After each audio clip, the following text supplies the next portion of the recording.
Assalamualaikum warahmatullahi wabarakatuh. Alhamdulillahirrabbilalamin. Wabihi nasta'in ala umuri dunia waddin.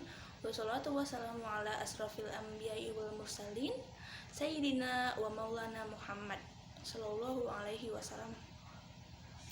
Pertama-tama, marilah kita panjatkan puja dan puji syukur kehadirat Allah yang telah memberikan beribu-ribu nikmat kepada kita, utamanya nikmat sehat, panjang umur, dan nikmat iman dan Islam. Nah, di video kali ini saya akan menerangkan tentang korespondensi, yang mana video ini untuk memenuhi tugas UAS pada mata kuliah komunikasi dan bisnis. Langsung saja, karena saya tadi sudah bilang korespondensi, mari kita bahas tentang korespondensi. Kalian tahu nggak sih apa itu korespondensi? Jujur ya, saya sendiri baru tahu korespondensi itu pas saya dikasih tugas ini sama Ibu Herlina. Pada tahu nggak? Mungkin ada yang sebagian tahu, mungkin juga ada sebagian yang nggak tahu. Untuk yang nggak tahu, mari kita belajar lagi. Untuk yang tahu, mari kita belajar ulang. Takutnya kan udah ada yang lupa gitu. Oke, korespondensi pasti asing kan? Kalau yang belum pernah dengar tuh pasti asing gitu tuh. Apaan sih korespondensi? Apa korespondensi gitu? Nah, di sini saya akan mengupas tentang korespondensi. Simak video ini sampai akhir ya. Jadi teman-teman, korespondensi itu nama lain dari surat menyurat. Iya, korespondensi itu surat menyurat dari pihak A ke pihak B gitu. Nah di sini saya akan menyampaikan tiga tentang korespondensi ya. Yang pertama tuh, apa sih pengertian korespondensi? Kok bisa sih surat menyurat dikaitkan dengan korespondensi gitu? Yang kedua itu, apa saja sih dasar korespondensi? Dan yang ketiga, bagaimana penelitian korespondensi bisnis? Oke, kita ke yang pertama ya, yaitu apa sih pengertian korespondensi? Kalian tahu nggak, sebenarnya korespondensi itu berasal dari dua bahasa dari dua negara. Itu korespondensi dari negara Inggris sama dari negara Belanda.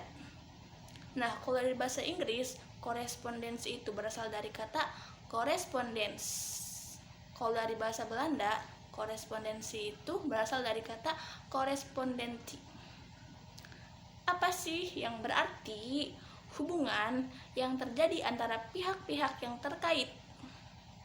Hubungan pihak-pihak yang terkait dalam bisnis biasanya bersifat resmi dan dilakukan dengan surat menyurat. Oleh karena ini, korespondensi juga diartikan sebagai surat menyurat. Jadi kalau dalam bahasa Indonesia, korespondensi itu adalah surat menyurat. Kayak gitu. Kan tadi korespondensi itu berarti surat menyurat kan. Nah, dalam surat menyurat pasti ada informasi. Informasi apa aja sih gitu. Nah, di sini ada informasi kayak pemberitahuan, keterangan, pernyataan, perintah, permintaan, atau laporan. Itu biasanya. Terus kalian tahu nggak, korespondensi dalam suatu kantor atau instansi atau organisasi itu dibagi menjadi dua. Yang pertama yaitu korespondensi ekstern. Yang kedua yaitu korespondensi intern. Dari namanya juga kita udah tahu ya, kalau ekstern berarti keluar, kalau intern berarti dalam gitu. Nah, untuk ekstern sendiri tuh kayak gimana sih, contoh lebih spesifiknya gitu. Nah, korespondensi ekstern ini yaitu hubungan surat menyurat yang dilakukan oleh kantor atau bagian-bagiannya dengan pihak luar. Misalkan dari kantor cabang mana?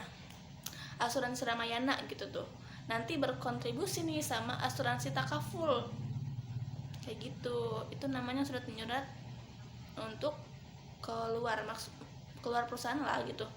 Kalau misalnya contoh dalam organisasi gimana, misalkan di kampus itu ada yang namanya organisasi KSPM sama organisasi Eksapreneur sama Prima atau enggak HMJ atau enggak SEMA Dema gitu tuh. Nah itu kalau misalnya si Dema ngadain suatu acara, pasti dia ngundang kayak KSPM, kayak Eksapreneur, kayak SEMA, HMJ kayak gitu. Pokoknya mah dari organisasi luar gitu tuh. Itu berarti termasuk dari korespondensi ekstern.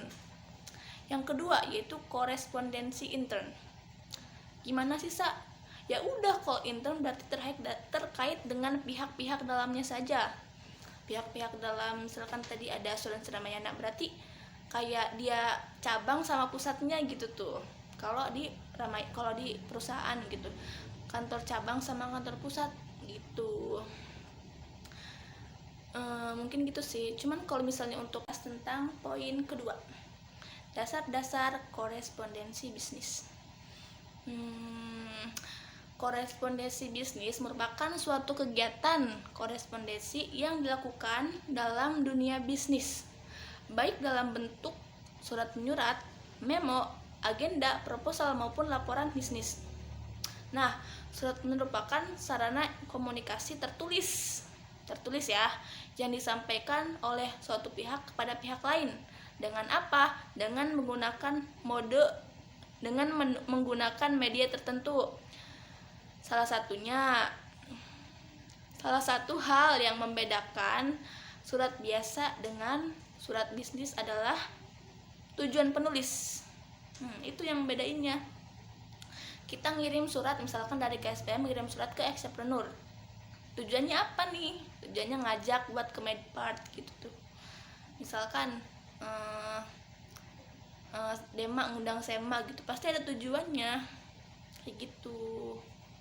Terus kita yang ke poin nomor 3, yaitu penulisan korespondensi bisnis. Kita udah banyak nih ngebahas tentang korespondensi, terus bagaimana nih penulisan korespondensinya? Oke, akan dijelasin lagi ya. Pokoknya mah stay sampai akhir aja. Oke. Bagian poin nomor 3, yaitu penulisan korespondensi bisnis. Nah, kalau dari sumber yang Salsa ambil itu ada 6. Yang pertama itu penulisan direct request. Nah, dalam konteks yang lebih luas, direct request dapat diartikan sebagai suatu kegiatan yang dilakukan oleh seseorang atau suatu organisasi, bisnis maupun non-bisnis, kepada pihak lain, seorang individu atau organisasi ya tadi, untuk meminta berbagai informasi penting dengan segera dan dengan menggunakan berbagai media komunikasi yang ada, termasuk media elektronik. Itu diambil dari Joko Purwanto nomor 10001. Yang kedua, ada penulisan permintaan pesan positif. Dunia bisnis itu ada 3 nih. Yang pertama, good news tentang pekerjaan. Yang kedua, good news tentang produk. Yang ketiga, yang ketiga tuh pesan-pesan goodwill. Terus ada 5S dalam menulis pesan positif. Yang pertama ada selfish, tanpa pamrih. Yang kedua ada spesifik. Yang ketiga ada sincere, sungguh-sungguh. Yang keempat ada spontaneous, spontan. Yang kelima ada soft, singkat. Nah, yang ketiga itu ada penulisan bentuk news. Penulisan bentuk news itu yang pertama fokus pada audiensi. News itu berita ya, penulisan pada board news. Yang kedua itu ada pendekatan organisasi. Pendekatan organisasi ini ada 2 macam. Yang pertama tuh perencanaan tak langsung, yang kedua perencanaan langsung. Terus yang selanjutnya memperhatikan kata-kata yang digunakan. Itu untuk board news. Kita lanjut yang keempat, yaitu penulisan pesan persuasif. Persuasi merupakan suatu usaha untuk mengubah sikap, kepercayaan, atau tindakan audiens untuk mencapai suatu tujuan.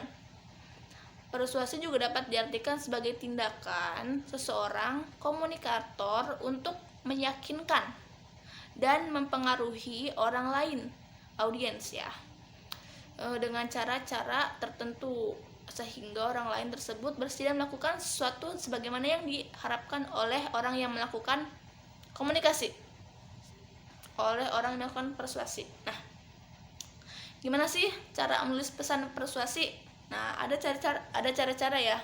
Yang pertama analisis audiens. Yang kedua pertimbangan pemberdayaan budaya. Selanjutnya yaitu memilih pendekatan organisasional. Terus yang selanjutnya nomor 5 itu penulisan memo. Nah, memo ini kalian pada tahu ya, di HP juga ada memo gitu tuh. Memo ini merupakan pesan ringkas, yakni pesan yang ditulis seseorang dengan singkat, jelas, dan mudah dipahami. Menurut pemakaiannya, memo ada yang bersifat resmi dan bersifat pribadi, tidak resmi. Biasanya ada di kita di HP. Nah, memo bersifat resmi itu sebagai surat menyurat dalam hubungan resmi dari seorang pemimpin kepada bawahannya. Itu untuk memo yang resmi. Kalau memo tidak resmi itu biasanya sebagai note, ya biasalah yang di HP gitu. Terus kalau bentuknya gimana sih, Sa? Bentuk memo ini ada 2 ya, ada kaki memo, kepala memo, sama kaki itu.